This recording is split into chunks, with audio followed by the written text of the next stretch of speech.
Hey guys, what's up? I'm here with Shannon, and today he's going to teach us how to set up a bubble rig.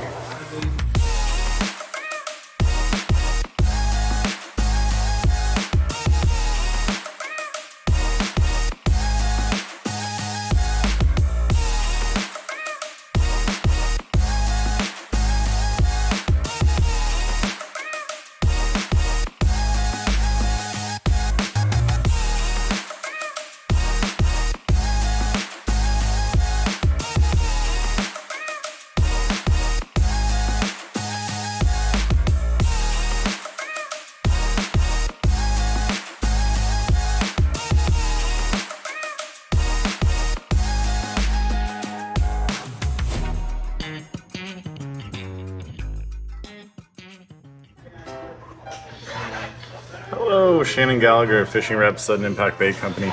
We're here at Performance Tackle today. It's autumn.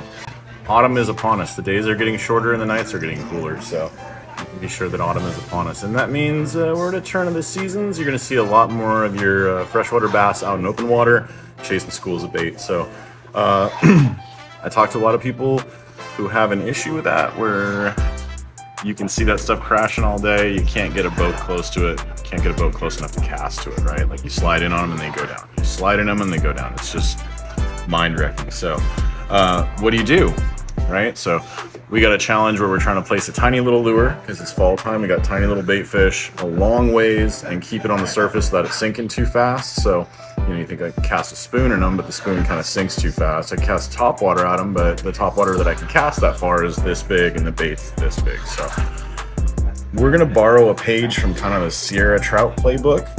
It's also something you've probably seen in bonito fishing, and if you're familiar with Hawaiian fishing techniques, it's kind of like whipping. So what we're starting out with right here, we got some light braided line to a swivel and a bubble. Just so we don't make a mess, we haven't put any water in this bubble today. It's gonna be about 3/4 full of water, 3/4 or 2/3, just depending on what works for you. You don't want it to sink, but you want it to be heavy enough to cast a long, long ways. I have this rigged up on a bait caster, just because I had a bait caster in the car today, but you can use your imagination. 3,000 size spinning reel, between 12 and 20 pound braid, and a 7.5 foot rod with a light tip is going to be your friend on this. You probably have that. You're probably already fishing a Senko on it. It's probably already in your boat. So straight through the bubble to our swivel. The important thing on the other end of this is we've got a good long section, that's about 4 feet, a good long section of 10-pound fluorocarbon. There's a temptation on this because we're fishing such a small lure to go with 6 or 8 pound line.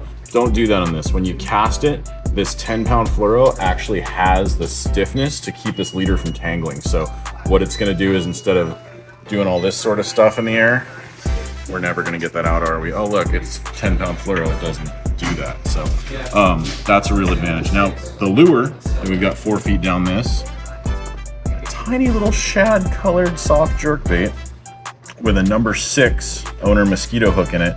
And here's the important part. The hook point is down. So this is like a fly streamer, right? We've got the hook point down with a really small light hook to keel this bait, but it's still light enough that it just does crazy fluke things on the end, right? What you're gonna do is you're gonna find those fish up crashing on bait. You're gonna take a long bomb with this thing there, the bubble, which now by this point probably weighs about 1/2 to 3/4 of an ounce because it's full of water, and you can bomb that thing a long ways. The important thing to remember is you're casting the bubble. You're not casting this. So as long as you keep this out of the water, get some distance between the bubble and your rod tip, and really chuck that thing. Like, you want to chuck it past the fish. Extra credit if you can get it past the fish, because if you land it right in them, sometimes you'll spook them. They're like, what is that? First thing I do, right, is I'll put my tip down, and I'll just take a crank so that my rig straightens out, right? So that I know that my bubble is in front of my little plastic lure. And then I'll stop for a second. If I'm like right in the middle of them and this thing is just kind of hanging out there doing nothing, chances are I'll get bit right there. You're gonna get bit quick on this. If you can make good casts with this thing, you can be really efficient. Some of my best number days on freshwater bass have come doing this during the fall, and it's not always small fish. Sometimes it's those really athletic, like 2-3 pounders that are putting on some weight and pulling drag on you. So you are using a size 6 hook. Well, single hook. So, maybe fish or drag like you're fishing 6 or 8 pound, right? From there, you just start a real slow retrieve where you just kind of bop this bubble along. Like if you look at that bubble right there, you just twitch, twitch, twitch, twitch, twitch, twitch, twitch, twitch, twitch, about that fast along the surface of the water, because the longer you can keep this in the strike zone, the better chance you getting bit are.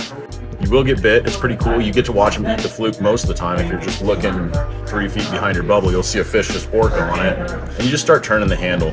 9 times out of 10, this little tiny hook is going to get them right in the corner of the mouth. They can jump all over the place. They're not going to throw it.